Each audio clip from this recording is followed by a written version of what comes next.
This is a Zenith Trans-Oceanic H500, which was one of many in the long line of Zenith Trans-Oceanic AM and shortwave portables. This one was introduced in 1951, and like its immediate predecessor, the G500, it had a large number of circuit improvements compared to the first of the Transoceanics going back to the 1940s. For one thing, it used miniature tubes and a solid state rectifier rather than a tube rectifier. There was a reduction in the number of tubes. This radio uses only 5 tubes rather than 8, and the way that that was accomplished, not only because of the solid state rectifier, but also that one audio tube, type 3V4, was used in the place of several tubes in earlier models. This one, first of all, to open it up, we just pull the front cover up here. The AM wave magnet is right here, and it can be removed in case the user wanted to put the wave magnet, let's say, in the window of a train or something like that. As usual, the whip for shortwave is right over here.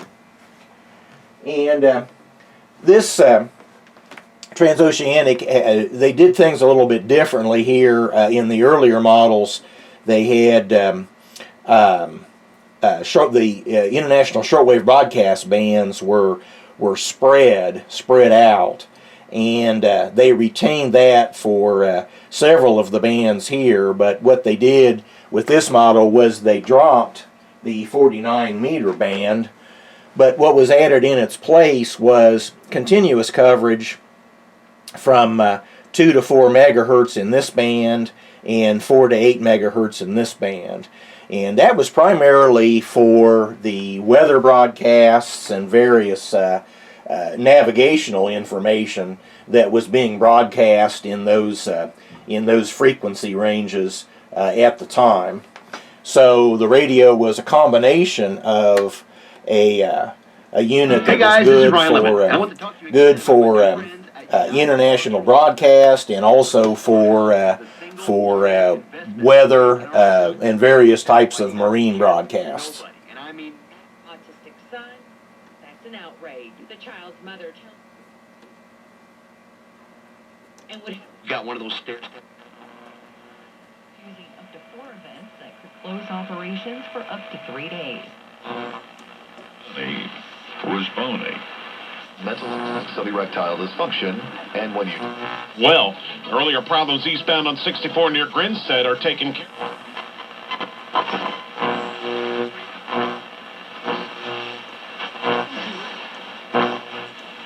A very small part of the population, but in South Florida, where we live and work.